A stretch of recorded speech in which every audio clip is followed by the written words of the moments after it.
Allah Subhanahu wa taala masih berat kalimat la ilaha illallah. Maka kalimat la ilaha illallah tolong disemarakan, kita ucapkan, kita amalkan. Kemudian Nabi Musa berdoa lagi kepada Allah Subhanahu wa taala, ya Allah, tunjukkanlah aku ya Allah wujudmu, wujud Allah Subhanahu wa taala. Dan Al-Quran kan itu, dalam Al-Quran Allah menjawab, kalau kamu ingin tahu wujudku, kamu tidak akan tahu. Kemudian ketika itu Allah Subhanahu wa taala melihat gunung, Pak. Gunung yang besar, setelah itu dilihat gunung itu hancur rata tanah. Kemudian Nabi Musa saat itu ikut pingsan. Akhirnya Musa bertobat kepada Allah Subhanahu wa taala. Jadi kalimat la ilaha illallah seperti itu. Kemudian bagaimana kalimat la ilaha illallah itu bisa jadi kunci surga? Yang pertama, kita banyak mengucapkan. Ini musyrikan. Yang ketiga, ikhlas dan tresno dalam bahasanya terhadap kalimat la ilaha illallah.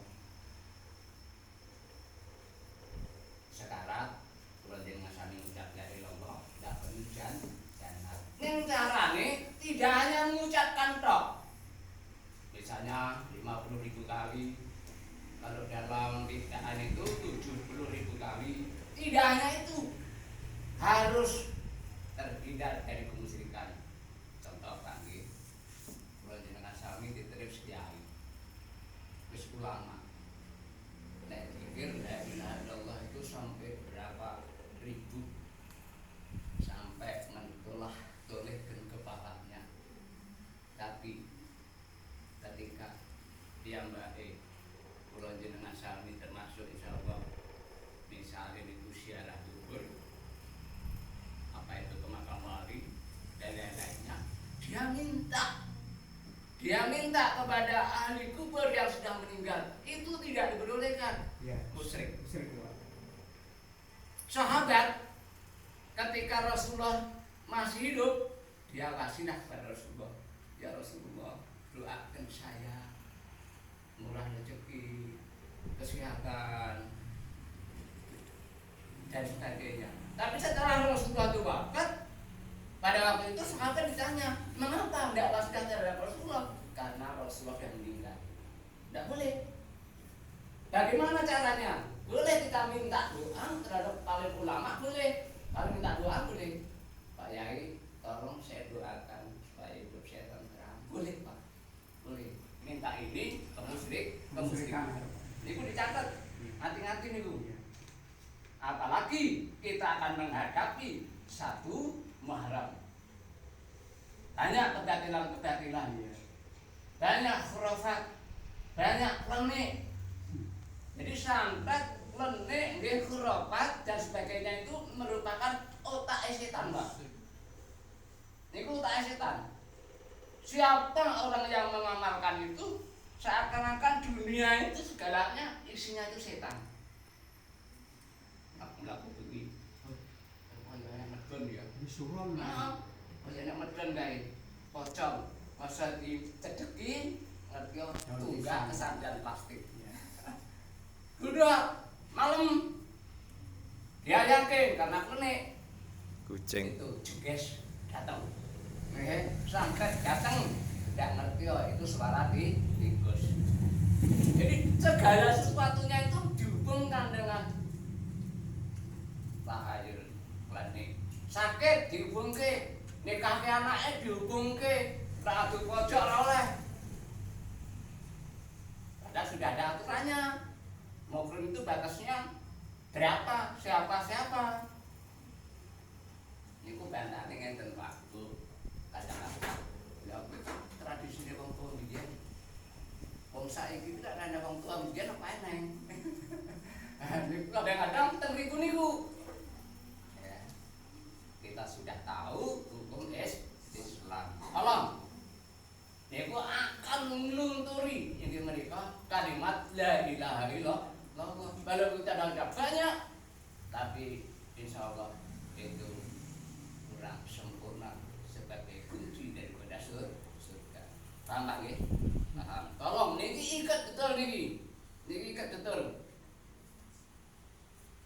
Kemudian jamaah, orang yang zikir dan orang yang tidak mau zikir itu perbandingannya. Orang yang mau zikir itu sebagai manusia yang hidup.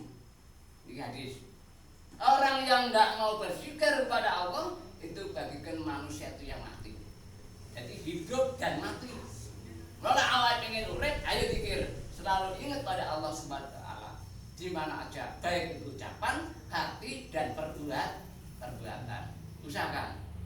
Mawalih panjenengan tinggal berapa tahun nggih. Ajar panjenengan sami.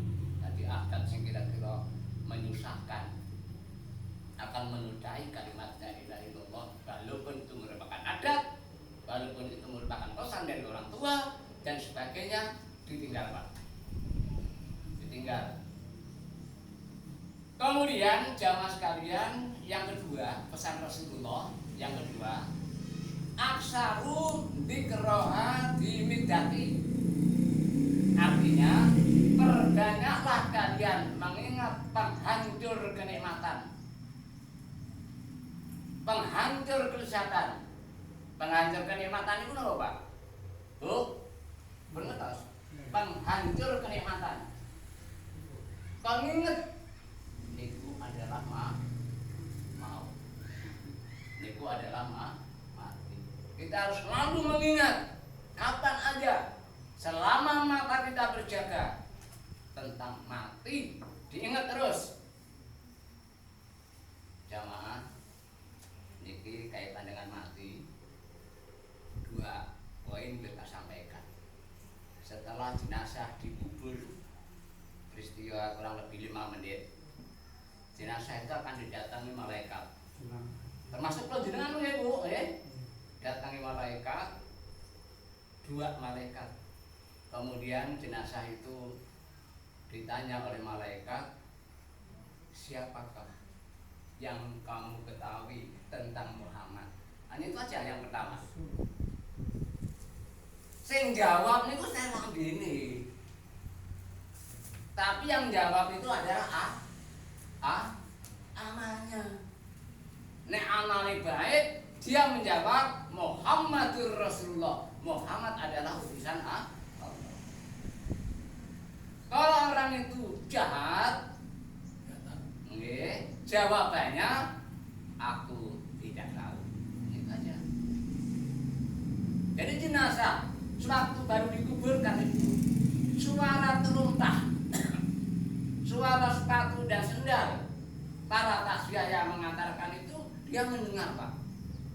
Dalam hati sendiri itu jenazah itu mendengar film. Kemudian yang menjawab Muhammad Rasulullah langsung